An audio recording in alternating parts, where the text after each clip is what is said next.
Welcome to Bible Fiber, where we are encountering the textures and shades of the biblical tapestry through 12 minor prophets, 2 reformers, and 1 exile.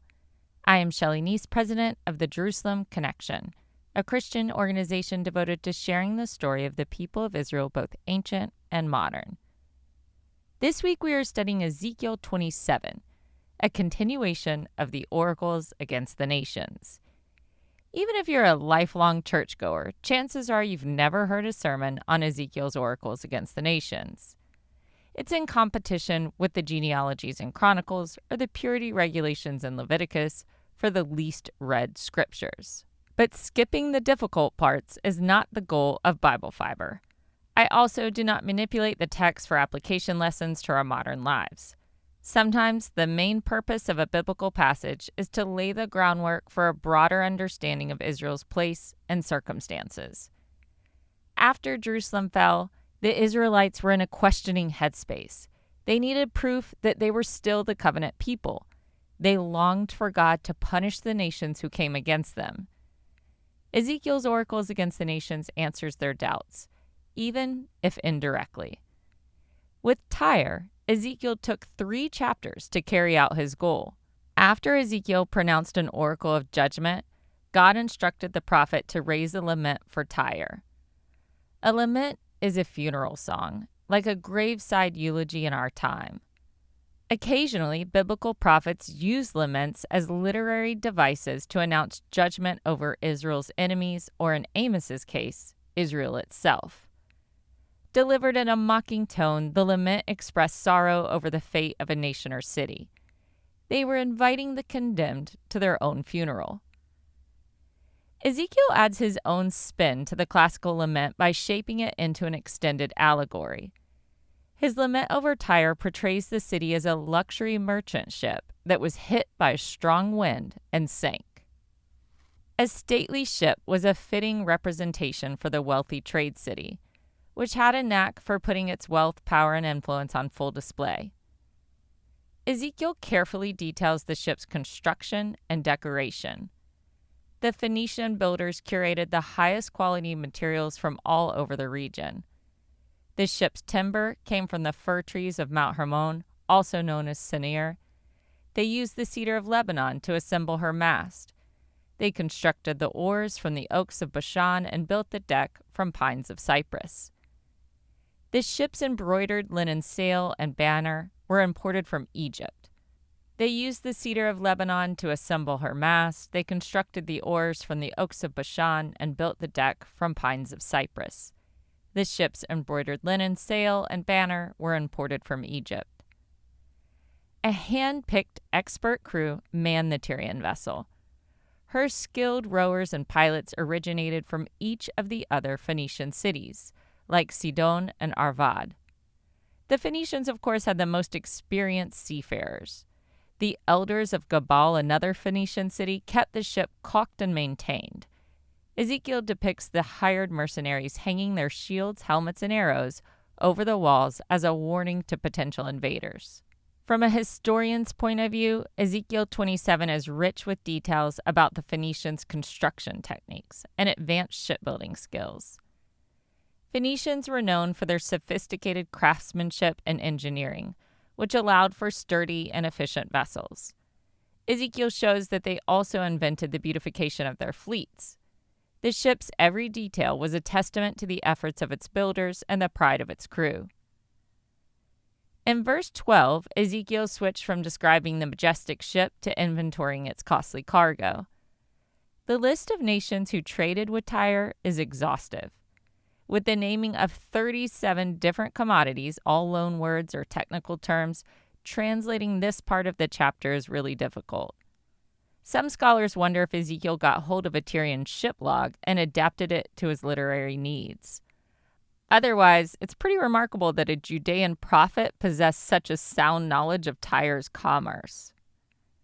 Ezekiel listed Tyre's trading partners in geographical order. He started with Tarshish in the far west and ended with traders in Mesopotamia in the far east. Among the 23 trading partners listed, some are clearly identifiable, while others are subject to debate. Ezekiel may have modeled his list on the Table of Nations in Genesis. The Table of Nations in Genesis 10 is a genealogical account that lists the descendants of Noah's 3 sons, Shem, Ham, and Japheth, after the flood. It outlines the various nations that they established. Both Ezekiel's inventory and Genesis' Table of the Nations include Tarshish, Javan, Tubal, Meshech, Cush, and Put. Ezekiel refers to the Canaanites as men of Arvad. If Ezekiel intentionally connected his list to Genesis, he was likely sending a theological message to his contemporaries. The God of the Bible had always cared about the workings of the nations and their treatment of the covenant people. He remained sovereign over the entire world and in control of history. Ezekiel placed Judah and Israel at the center of the nation list. Mentioning of Israel was anachronistic, since the kingdom had been destroyed over a century. But this may be another clue that the commodity list alluded to the Table of Nations. Ezekiel said, "Judah and the land of Israel traded with you. They exchanged for your merchandise wheat from Minnith, millet, honey, oil, and balm." Although many of the wares aboard the Tyrian ship were luxury goods, gems, ivory, perfume, and carpet, Judah and Israel just traded common food items. The Bible first mentions a trading relationship between Judah and Tyre when King Solomon was constructing the first temple. Solomon heavily relied on Tyrian builders and metalworkers for their construction expertise. He worked out a diplomatic arrangement with the king of Tyre that Judah would trade wheat and oil for high-quality cedar from the temple. Even in the shadow of the mighty Babylonian Empire, Tyre forged strategic commercial alliances and maintained its economic dominance in the region. In Ezekiel's day, Tyre had total control over the eastern Mediterranean sea trade. Although Tyre was not an empire trying to accrue territory, her far-reaching influence stemmed from her enormous trading partners. The city's rulers leveraged Tyre's economic hegemony to negotiate favorable terms with larger empires, ensuring Tyre's prominence even during periods of conflict. Ezekiel exclaimed, "Your borders are in the heart of the seas." Only once Ezekiel had elaborated on the sailing ship's majestic construction and valuable cargo does he reveal the actual reason he was composing an allegorical lament. Disaster awaited the ship. A storm was going to capsize the Tyrian vessel, taking crew and commodities with it. Ezekiel stated, "So you were filled and heavily laden in the heart of the seas. Your rowers have brought you into the high seas. The east wind has wrecked you in the heart of the seas." The ship was so weighted with her wares that she easily sank to the bottom of the sea. In antiquity, standard laments had 2 parts. Laments begin by praising the qualities of the deceased. In Ezekiel's lament of Tyre, for example, he expounded on her beauty, wealth, and the scope of her influence. As a follow-on, laments acknowledged the tragedy of the loss.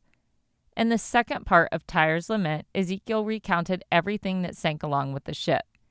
He said, "Your riches, your wares, your merchandise, your sailors and your pilots, your caulkers, your dealers in merchandise, and all your warriors within you, with all the company that is with you, sink into the heart of the seas on the day of your ruin."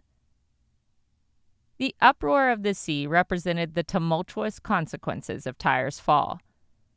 Ezekiel does not directly attribute the destructive wind to God. However, the text implies the presence of a divine hand.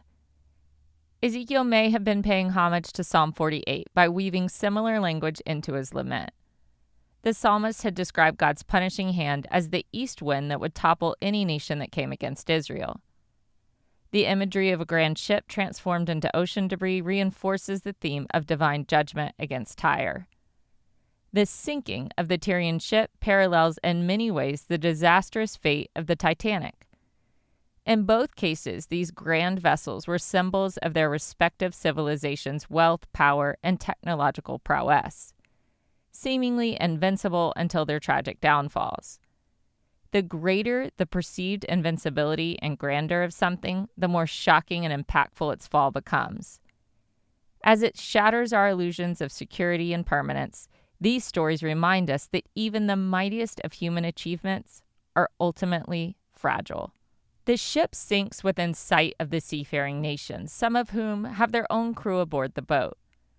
Her trading partners and sister cities watched in horror from the rocky shores, but there was nothing they could do to stop the ship from succumbing to the seas. Her trading partners and sister cities watched in horror from the rocky shores, but there was nothing they could do to stop the ship from succumbing to the sea. Spontaneously, the eyewitnesses wail aloud and cry bitterly. They shave their heads and cover them with dust. They put on sackcloth and wallow in ashes. In grieving the ship, they performed all the actions that Ezekiel was forbidden to do in mourning his wife's death. Ezekiel embeds the mourner's full-throated lament within his larger lament. They cried out, "When your wares came from the seas, you satisfied many peoples. With your abundant wealth and merchandise, you enriched the kings of the earth." Their description of Tyre matches how Isaiah once referred to Tyre as the bestower of crowns. But their language exposes their self-interest. Without Tyre as their benefactor, they fear their own economies will falter. They grieve the lost benefits of trading with Tyre, and certainly Tyre's demise would have a terrible impact on the broader maritime community. Recall that in 2008, a mortgage crisis in the United States had a domino effect that created a global economic downturn. This shipwreck is an apt metaphor for the consequences of greed and materialism. Chapter 27 never mentions Tyre's specific crime. On its own, the chapter lacks a clear theological lesson. In context, the lament follows the initial oracle that accused Tyre of trying to replace Judah as the gate to the nations. This ship allegory precedes Ezekiel's oracle against the arrogant and blasphemous Tyrian king in chapter 28.